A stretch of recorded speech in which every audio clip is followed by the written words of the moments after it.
you have a structured way to go through this, okay. In a way, I do. In a way you do, huh? Yeah. Okay. Just the beginning. Yeah. My name is Raymond Wager. I'm a volunteer here at the Veterans Hospital in Canandaigua, and I'm involved in the Veterans Oral History Project. Today I'm interviewing Albert J. Pistilli. Pistilli of Spencerport, New York. And I'd like to start out with asking, may I call you Al? Sure. Okay. Where and when were you born? I was born in Rochester, New York, in 1924, March 19th. March 1924. 22, I'm sorry. Oh, 22, okay.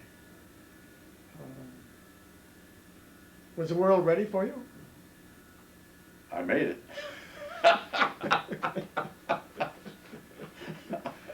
So where did you go to school? Well, I went to, let me see, number 30 school in Rochester, New York. And I went to Jefferson High School in Rochester, New York. And I went to Mechanics Institute, Rochester, New York. Now, what's the name of that now? RIT. Ah, I thought so. That was a few years ago. Yeah, yeah.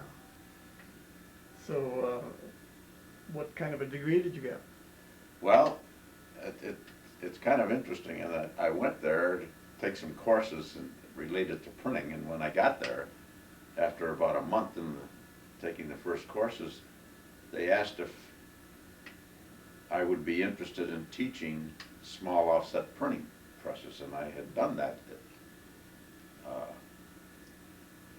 as my livelihood before I went into the service. And I said, well, I'm going to school. And I said, well, they said, forget the school, we need some instructors. So, so I got the job as an instructor at Mechanics Institute, teaching what was then the multilith offset press, Yeah. small multilith press. So then I went into the service, and then that was the end of that. So were you drafted? Yes. Where'd you take basic? Basic was in Camp Rucker, Alabama, in the Ooh. Army. What was that like? It was a big red mud hole.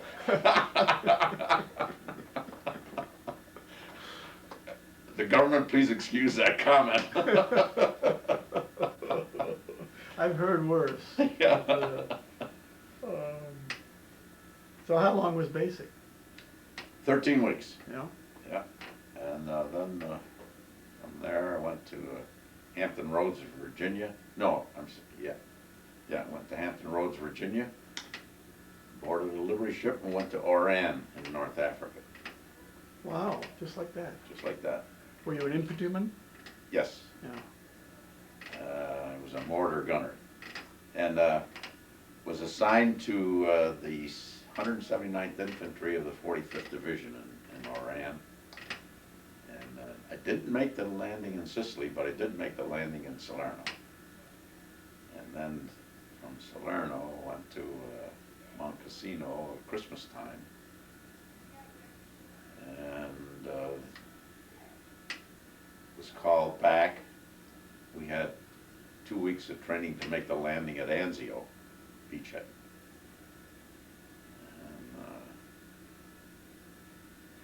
And that was a little different. Yeah. And we made the landing. In the first 24 hours, we were within sight of Rome, but the advance was so rapid, and there weren't enough backup, and so we had to pull back to the beachhead. And then I spent, well, I can tell you exactly, 19 days in a foxhole. Never saw anybody or did anything, because we were just watched the war go on. You hit no Battleships being blown up in the harbor, and we were just pinned down, couldn't do anything. And then Oh, you were pinned down. yeah, Oh, okay. yeah, we were pinned down. Because the way you spoke, I thought there was no enemy there, and you had nothing to do. No, they finally showed up. But anyway,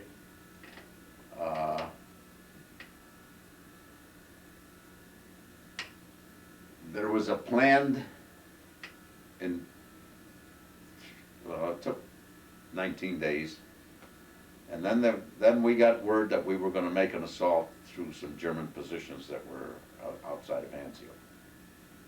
And after dark, we were to take the mortar squad to a certain position. We got to the position, we dug in, and the instructions were that when you hear the tanks approaching in the morning for the advance, then you fire the mortars at the azimuths that they asked us to fire them at.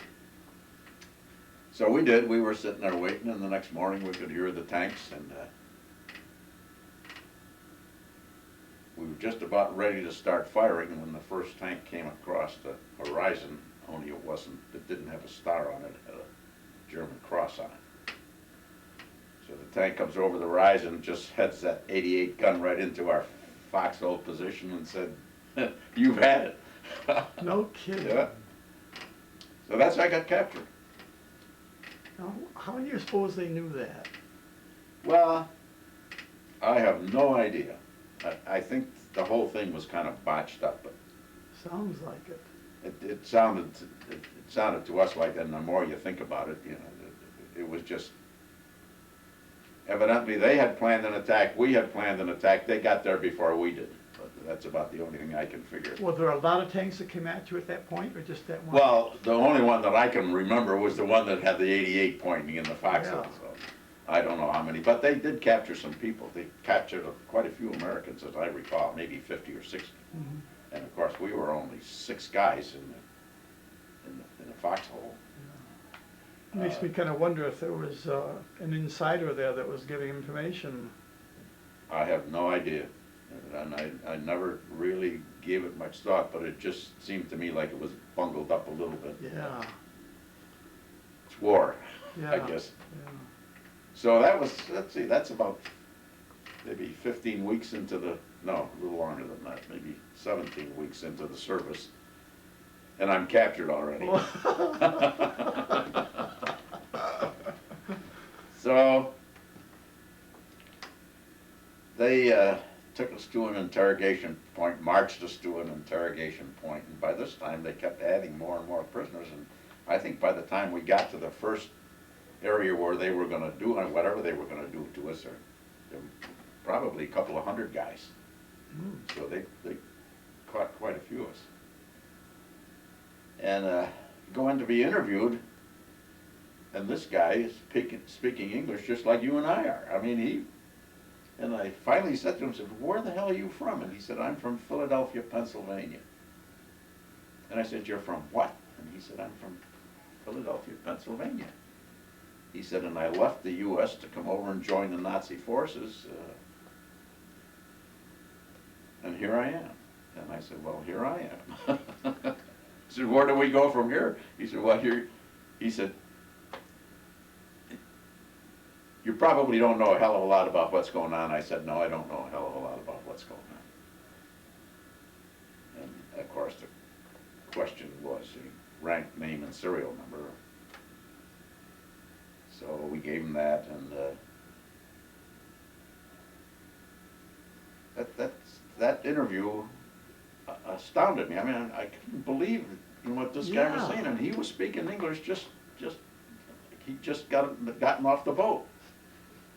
So they finally got us marched into a group of, I don't know, maybe a couple of hundred, and marched us, and I don't know where we were going, but we ended up, I found out later, was at Cinecittà, and outside of Rome, some distance outside of Rome. And it was turned out to be and I found this out a little later on too, was a movie casting studio. And they had taken all the props and stuff out and put them in other buildings, and had this large concrete floor building where there must have been, when I got there, my guesstimate was at least 1,000 guys. And they had no facilities. We dug latrine trenches to We didn't have any clothes except what we had on our back. They had no food, and the food that we got was divided out in groups of 8 guys. And the last guy, they counted them out, 1, 2, 3, 4, 5, 6, 7, 8. The last guy got a loaf of bread. And this place was huge. I mean, it was pretty good size. And they were brewing the first day. We didn't know what the hell it was. You know, they're outside in a big cauldron. They're brewing something, and that turned out the soup that we got that day.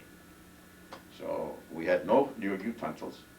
You ate it out of your helmet. And the last guy was to cut the bread into 8 slices. That was his job. And he got the last slice. So we were there. And it started appearing that they didn't have much of anything themselves. The Nazis did. And now, what year was this? This was in 1945. Oh, okay. No, I'm sorry, 1944. I'm sorry, it's 1943. No, I'm gonna get ahead of my story here. But anyway, It sounds like they didn't expect to capture you all. You they weren't prepared for you. they were no, they didn't. It wasn't prepared, and they kept bringing prisoners in day after day after day. I would estimate that by the time I got out of there, there were a couple thousand guys there. And we were herded. It was barbed wire enclosed, 2 layers of barbed wire enclosure, surrounded by German troops, and we slept on the floor, on the ground, the concrete ground. And in 2 weeks' time, we never got anything but a bowl of whatever soup it was, and we finally found out that what they were doing was going into the farms, getting the cattle, slaughtering the cattle and the pigs and whatever else they could get for meat for the German soldiers, and what was left over, the hooves and the heads and the tails and everything else, went into this big cauldron that they brewed soup out of. And that's what we got, bowl of soup, 2 weeks. Boy, oh boy, you must have had dysentery. Well. So, I was in there exactly 2 weeks, and the next morning, they bring in another load of prisoners, and the guy that I had trained with in Camp Rucker came into the camp. He was captured, and we were, you know, he wanted to know what was going on, and I said, "This is terrible." And he said, "Well, tell me what the heck's going on. What are we going to do?" And I said, "Well, I don't know what we're going to do, but you know, this is hopeless." And he said, "Well, then why the hell don't we get out of here?" And I said, "You've got to be joking." And he said, "No." He said, "We ought to figure out a way to get out of here." So in the next 4 or 5 days, maybe a week, this place had a railroad crossing outside of it. And every morning, American planes would come in there at exactly 10 o'clock, and they'd bomb the hell out of the railroad. And then they'd recruit a bunch of guys out of the camp, and they'd go out and fix the road beds so the trains could get back through. And this went on every morning, 10 o'clock, right at, just like clockwork.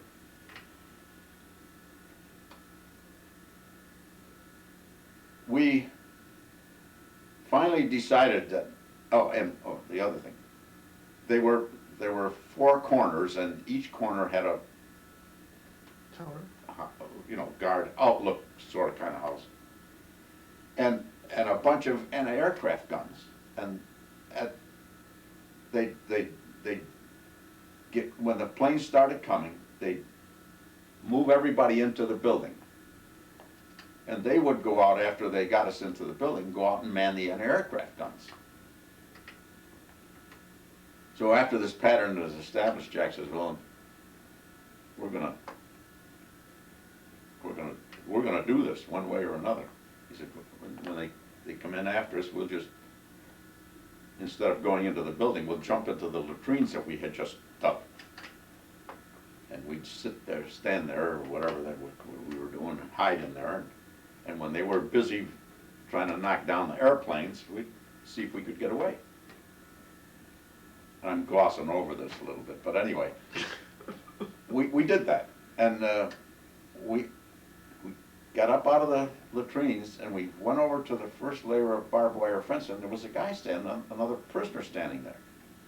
And Jack said, well, he said, what are you gonna do? He said, you wanna try to get away? And the guy says, no, I don't wanna try to get away. He said, well, then hold up the goddamn barbed wire fence while we do. So Jack and I crawled under the barbed wire fence and made our way across an open field, while this is an aircraft guns going all over the place, and into a second building. And the second building was the props building for all the movies. There were facades of buildings and parts of ships and just loaded with all kinds of movie stuff. And we just hid behind and I was behind a building front, and Jack was across the aisle there, and another one hiding in behind. And by this time it's probably 11:30 sometime in there. And it's daylight. And we don't have any place to go now. I mean, we're the planes have left by now. And so we just hid there for the day. And then at night, well, during the day, the German guards would be walking through this building. And we just hid as best we could during the day. Nighttime, we decided we got to do something. And we got out, and it was a beautiful night. Clear, crystal clear, moon was shining. We got out, and I can see the aqueduct. And I remember that from school because they taught us how the arches were built in varying degrees so that the water would slope down from the mountains to get into the city. And so I remembered, I said, Jack, that's the aqueduct. That goddamn thing leads to Rome. And he says, you gotta be kidding. I said, no, I'm not. I said, that's what it is. So the next 3 days we spent hiding in culverts or wherever we could during the day and following the aqueduct towards the city of Rome. Well, after about 3 days, we decided we gotta do something different. And fortunately, my parents were from the old country, and I learned Italian before I learned English. And so I said, well, I'm gonna stop the next guy that comes walking down the road here, and we're gonna see if we can't get some help. And I gotta tell you, somebody upstairs been looking out for us for a long time. And he looked out for us that morning, because I got up and I told the guy that we were Americans, that we were behind enemy lines, cutting the German communication lines because it was going to be in advance of the Allied troops. And he, oh God, he thought that was absolutely fantastic. And he said, oh, he said, you come with me, come with me. He took us to his home. He was a farmer. Did he feed you? Hmm? Did he feed you? Oh, he fed us. Yes, he did. You had to be hungry after Oh, 2 we were days. hungry, and he fed us. We met his wife that night. And as much as I could communicate